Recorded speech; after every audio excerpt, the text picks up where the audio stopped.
So your vision should be to maintain in a like new condition.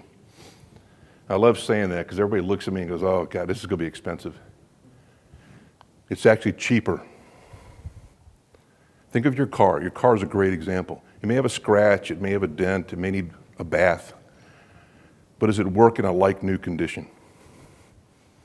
Starts, it runs, fuel efficiency is good, brakes work, hoses work, windshield wipers work, lights work, right? That's like new condition. So think about that. That ought to be on your wall, you know. Maintain a like new condition, and it's cheaper. It should operate with the design speed and operation, design quality, and design efficiency. So here's my definition of the maintenance process.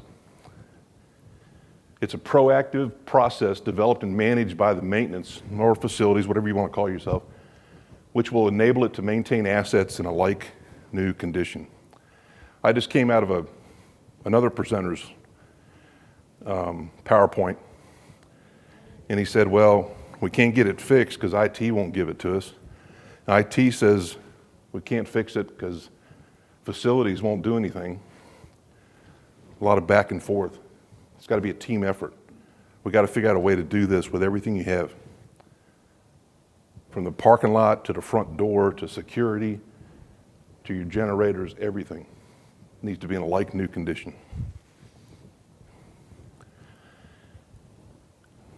So what is preventive maintenance? No failure or reduced performance condition exists. In my world, as I go around the country and teach and talk to people and do assessments, I say if you have the need, I can prevent you from ever having a failure. You all should easily be able to do that because of your backup and redundant systems. You should never have a catastrophic failure. A meteor, tornado, something out of your control, but something that's involved with your equipment. Well, the pipes were leaking. Well, the chiller didn't start like it should. Well, we didn't have any filters for the diesel. Well, we had to go, blah, blah, blah. There's always an excuse. But if it's really important, you should never have these problems. PM is the secret to that. All work tasks are designed to prevent failure from occurring. Every time you have a failure or a problem that's observed, you should ask yourself, how can I prevent this in the future? People, are you familiar with root cause failure analysis? Every time you have a failure, you should ask yourself why and how do I prevent it? Because every time you can figure out a way to prevent it, then you won't have that failure again. Obviously you always will have some. People years ago out on the West Coast that make these really big airplanes, they said, Mike, well, you're talking about Mike's world. They say, let's talk about reality. So reality, yes, you will have some failures, but the whole key to this process is to minimize them and make them controllable. All preventive work is planned and scheduled. In the last presentation, there were people talking about that facilities came up and said, it's Friday, and say we're going to have an outage on Saturday. Okay, or vice versa. We're putting in new equipment, so you need to pull the power tomorrow. That's not helping contribute to the situation. Everything should be in maintenance world, except for your reactive and your failures, should be planned and scheduled in conjunction with your customer, right? So operations, facilities, IT need to sit around the table and say, okay, what are we doing next week? What are we doing on Thanksgiving weekend? What are we doing Christmas?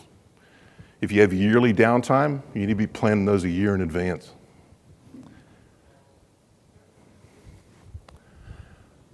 Work is simple adjustments, filter replacements, cleaning, painting, lubrication. If you take care of it from day one, you won't have major repairs to make.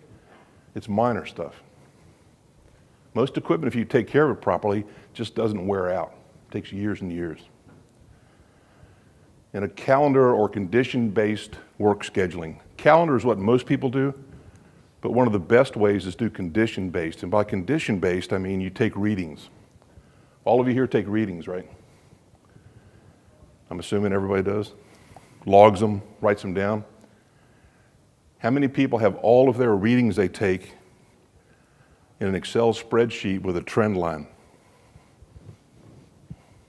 Who has all of their readings trended? That's every piece of equipment you feel is necessary to trend it. Anybody? 1, 2. How do you know that the PSI of 37 is good or bad? What over the last year if it went from 33, 1/4, 34, 35, 36, maybe it's a delta P on a bank of filters or a coil. It'll tell you. That's condition based. It's time to clean the coils. Now it's time to change the filters. Whatever the case may be, there's thousands of them.